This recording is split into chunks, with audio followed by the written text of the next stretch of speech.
This is the Marvel Legends Build-A-Figure Warlock right there in the middle. And the figure is part of this entire wave of Marvel Legends X-Men Wave 1 for 2017. Big thanks to Kramer Toy Warden for getting me the entire set. Really awesome. As of this time of filming this review, April 17th, 2017, these figures are not available at regular retail stores here in Manila, like Toys R Us or Toy Kingdom or Landmark or Toy Town, whatever. You have to get them if you want to get them now, April, you can get them at hobby shops like Kramer Toy Warden. I don't know why. Maybe we'll get them in June or May, whatever. But yeah, so big thanks to Kramer for this set. If you want to get Warlock through regular channels, regular retail channels, and not on eBay, you need to get every single one of these figures: Cyclops, Colossus, Dazzler, Sunfire, Shatterstar, and Polaris to get a piece of the Warlock Build-A-Figure. Wolverine is the only one that does not have a Build-A-Figure piece, so pretty neat. Very, very great set. Each one is a winner to me, except maybe Sunfire and Polaris. I have some issues with them, but still, it's a great addition to your X-Men collection in the 1/12 scale. Definitely a set that most X-Men collectors will definitely need to pick up. So let's get rid of these figures, except Colossus. I'll need him as a reference point. Okay, get rid of these. Alrighty, so as I mentioned in my earlier reviews, I wasn't too thrilled about this figure for some reason, and my instincts were correct. Simply because, you know, when I was in late 80s, early 90s, I was reading up on the New Mutants, and to me, Warlock was one of those figures that one of those characters that I really could care less about. I thought he was like the Jar Jar Binks of their team.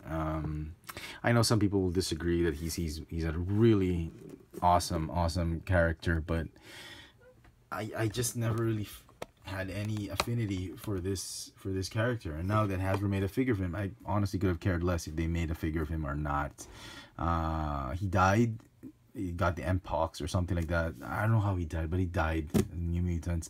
And then they brought him back to life because they did a run with a short in Secret Wars. They did a New Mutants thing with Chris Claremont and whatever, and I didn't even bother reading that comic book. But you know, honestly, to me the figure is, it's a great figure. It's a well-made figure, but certainly nothing to write home about. It's not something you need to hunt down or must have in your collection.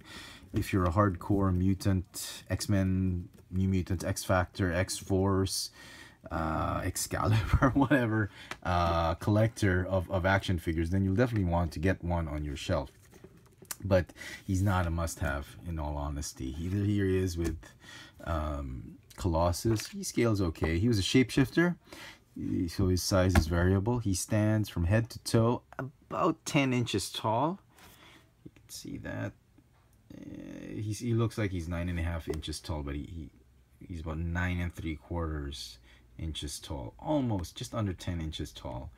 And yeah, it's a good size. It's a good representation of the mutant Warlock. And I'm just, again, very biased about the figure because I'm not fond of the character. But let's look at the figure objectively. It's a good sculpt, I'll give you that. They got all the details of Warlock down to the T. I mean, even the color, he's got this blackish goldish color in the comic books. He's mostly black with some highlights of gold. Now he's like gold with highlights of black. I thought they nailed that. I thought Hasbro did a good job with that. The facial expression he has, that's his like generic. That's how he always looks like on the cartoon, on the comic book. And yeah, I didn't like these details in particular. We'll talk about that later. We're talking about the sculpt. It's okay. He does come with a fist, appendage for his arm, but I thought it was pretty corny. It was the same thing as it, but it's just a smaller version, so I decided to just replace it with this one.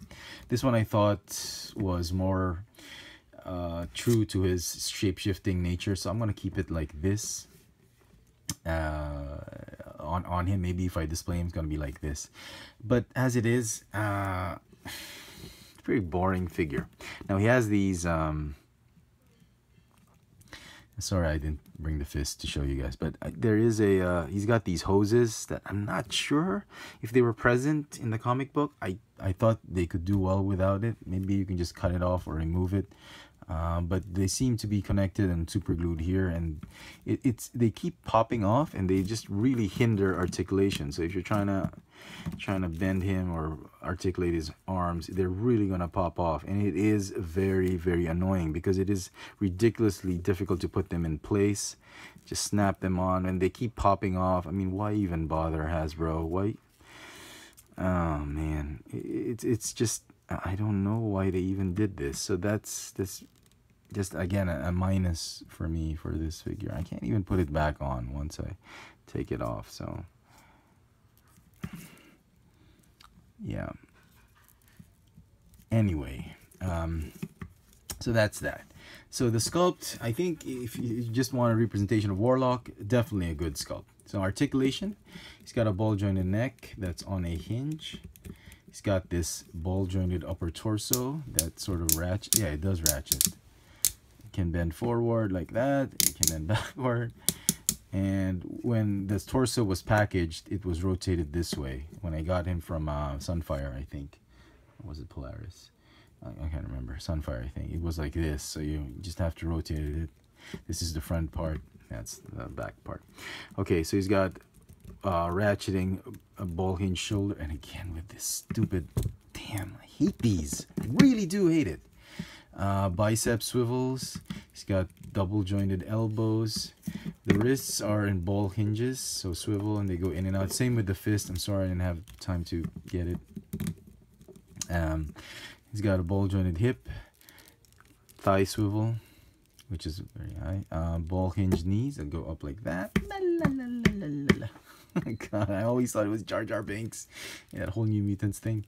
He's got ball hinge ankles with the ratcheting and they're rocker joints. So yeah, I'm sorry, because of my bias, this figure will just get a 6.5 out of 10, maybe a 6.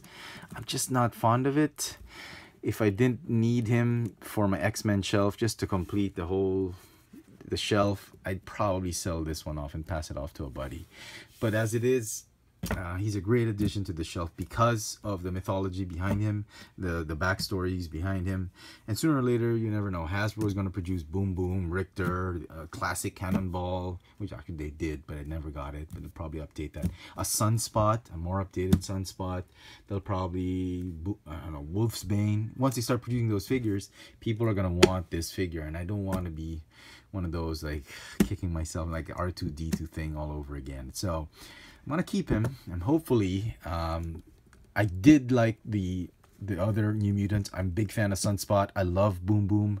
I like Richter. So hopefully Hasbro will make some of those figures happen, and when they do, he is going to just fit in nicely on the shelf for them, and that's the reason I'm keeping him. But as it is, 6.5 I think is very generous for this figure. It's very annoying. There's not a lot of playability about it. He's very because of the length of him, he tends to just bob up and oh my gosh. But again, as I said, it's a great representation of the character.